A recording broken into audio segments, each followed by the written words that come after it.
India पर मैं मोनिका सिंह लेकर आ रही हूँ 5 मिनट में 25 खबर बुलेट की रफ्तार से।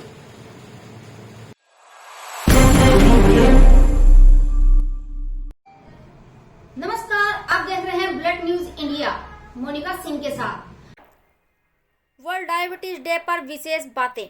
मधुमेह की गिरफ्त में तेजी से आ रही है युवा पीढ़ी। शहरी जीवन और दिनचर्या में आया बदलाव इसका प्रमुख कारण। 13 नवंबर को हर साल मनाया जाने वाला वर्ल्ड डायबिटीज डे के बढ़ते मामलों और इसके प्रभावों के बारे में लोगों को जागरूक करने का एक महत्वपूर्ण अवसर है। इस अवसर पर फोर्टिस हॉस्पिटल ग्रेटर नोएडा के director internal medicine doctor Dinesh Kumar Tyagi ने विशेष रूप से टाइप 2 डायबिटीज के बढ़ते मामलों पर चिंता जताई। उन्होंने बताया कि पहले यह बीमारी केवल बुजुर्गों में पाई जाती थी, लेकिन अब यह युवाओं और किशोरों में भी तेजी से फैल रही है। इसके पीछे जीवन शैली, पर्यावरण और आनुवंशिक कारणों का मिश्रित प्रभाव है। डॉक्टर त्यागी ने यह भी बताया कि शहरी क्षेत्रों जैसे ग्रेटर नोएडा में जहां निष्क्रिय जीवन शैली, खराब आहार, तनाव और प्रदूषण जैसी समस्याएं आम हैं, इन कारणों से डायबिटीज के मामलों में लगातार वृद्धि हो रही है। डायबिटीज के लक्षण अक्सर हल्के होते हैं, जिससे लोगों को यह समझने में समय लगता है कि उन्हें यह बीमारी हो सकती है। डॉक्टर त्यागी ने इसे समय पर पहचानने और इलाज की आवश्यकता पर जोर दिया। उन्होंने जीवन शैली में बदलाव की जरूरत बताई, जिसमें फाइबर और प्रोटीन से भरपूर आहार, नियमित व्यायाम और तनाव प्रबंधन शामिल है। इसके साथ ही नई तकनीकी तरीकों से शुगर मॉनिटरिंग का इस्तेमाल भी रक्त शर्करा पर नियंत्रण रखने में सहायक हो सकता है। डॉक्टर त्यागी ने डायबिटीज के 2 प्रमुख प्रकारों के बारे में जानकारी दी। नंबर 1, यह ऑटोइम्यून बीमारी मुख्य रूप से बच्चों और युवा वयस्कों में पाई जाती है। इस स्थिति में शरीर की प्रतिरक्षा प्रणाली अग्नाशय में इंसुलिन बनाने वाली कोशिकाओं पर हमला कर देती है। नंबर 2, यह सबसे सामान्य प्रकार है, जो मुख्य रूप से मोटापे, शारीरिक निष्क्रियता, अस्वस्थता, आहार और आनुवंशिक कारणों के कारण होता है। यह तब होता है जब शरीर इंसुलिन का ठीक से उपयोग नहीं कर पाता या पर्याप्त इंसुलिन का उत्पादन नहीं करता। डॉक्टर त्यागी ने इस बढ़ते स्वास्थ्य संकट के बारे में गंभीरता से विचार करते हुए सक्रिय कदम उठाने की अपील की है। उन्होंने कहा कि अगर हम अब कदम नहीं उठाएंगे तो भविष्य में डायबिटीज का प्रसार और अधिक बढ़ेगा। इसलिए इसे बचाव के लिए हमें तुरंत कदम उठाने पड़ेंगे। बुलेट न्यूज इंडिया के संवाददाता सोनू ने फोर्टिस हॉस्पिटल के डॉक्टर त्यागी से बात की। आइए देखते हैं डॉक्टर त्यागी ने डायबिटीज के बारे में क्या कहा। युवा हैं, उनमें बहुत तेजी के साथ में ये जो डायबिटिक है ये देखा जा रहा है, और जो यहाँ रीजनेबल लेवल है उसके क्या कारण है और उसका क्यों होता, कैसे बचाव किया जाता है।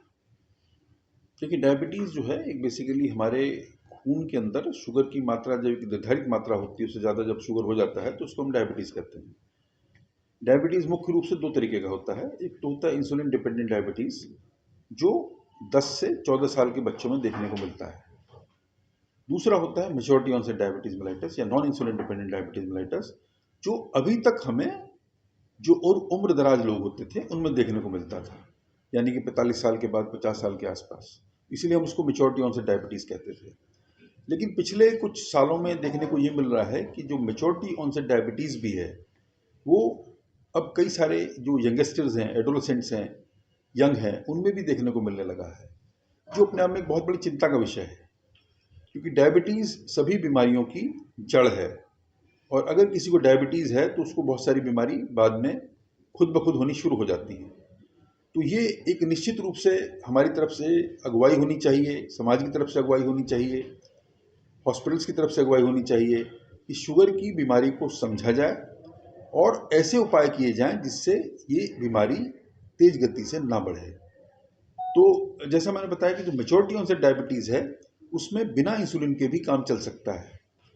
जो इंसुलिन डिपेंडेंट डायबिटीज़ मेलाइटिस होता है, जो छोटे बच्चों में देखने को मिलता है, 14 साल तक के बच्चों में देखने को मिलता है, वो अमूमन एक किस्म की इम्यूनोलॉजिकल प्रॉब्लम होती है, जो किसी इन्फेक्शन से शुरू हो सकती है या किसी खान पान से भी शुरू हो सकती है। तो उसका इलाज तो केवल इंसुलिन है।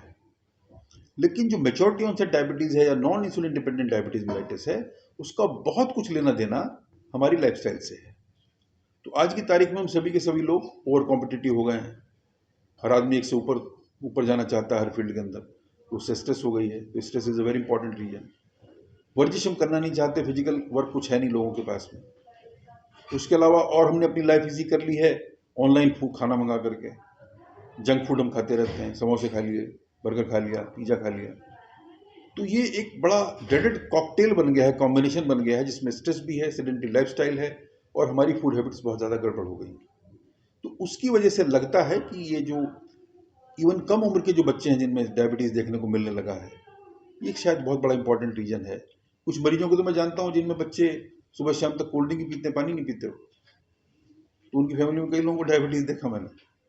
तो इस किस्म की हैबिट्स को हमें डिस्करेज करना पड़ेगा और हमें कहीं ना कहीं समाज को मैसेज देना पड़ेगा कि हमें एक्सरसाइज करनी चाहिए, स्ट्रेस से अपने आप को बचाना चाहिए और जो जंक फूड है उससे हट करके हमें अपनी ट्रेडिशनल खाने की तरफ दोबारा से जाने की कोशिश करनी चाहिए। अच्छा, डायबिटिक और किन सिर के बाल से लेकर के पैर के नाखून तक हर हिस्से को प्रभावित करती है। वो हमारी जो खून की नसें हैं उसमें कुछ परिवर्तन करती है जिसको हम एथेरोस्क्लेरोसिस कहते हैं, जिसकी वजह से जो ब्लड का फ्लो है वो रुकने लगता है और उसकी वजह से इनको हम कहते हैं माइक्रोएंजियोपैथीज एंड मैक्रोएंजियोपैथीज, जिसकी वजह से हमारी जो आँख की रेटिना है वो प्रभावित हो सकती है, हमें कैटरेक्ट जल्दी हो सकता है, हमारी खून की नसों में जो दिमाग के अंदर जाती हैं रुकावट होने से हमें फालिज हो सकती है, हार्ट की जो कोरोनरी आर्टरीज हैं उसमें अगर खून का फ्लो हैम्पर होता है, रुकता है, तो हमें हार्ट अटैक हो सकता है।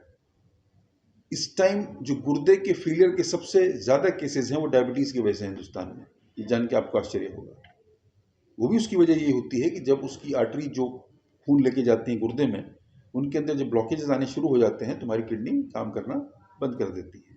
उसके अलावा जो हमारे गुर्दे की जो छन्नी है, ग्लोमेरुलस है, उसके अंदर भी चेंजेस हो जाते हैं डायबिटीज़ की वजह से, अगर हम अपना शुगर कंट्रोल में नहीं रखते हैं।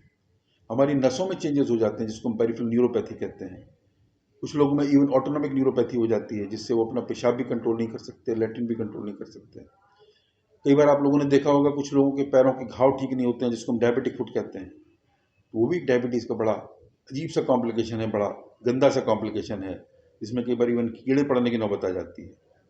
तो डायबिटीज़ एक ऐसी बीमारी है जो हमारे हर अंग को प्रभावित करती है, तो इससे बहुत ज़्यादा सजग रहने की सभी लोगों को बहुत ज़्यादा आवश्यकता है। तो इसकी रोकथाम के लिए क्या कर सकते हैं?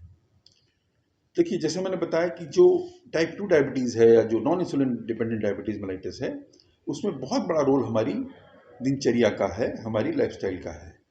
अगर आपने हमारे चैनल को सब्सक्राइब नहीं किया तो शीघ्र ही सब्सक्राइब कर ले, साथ ही कमेंट, शेयर और लाइक करना ना भूलें।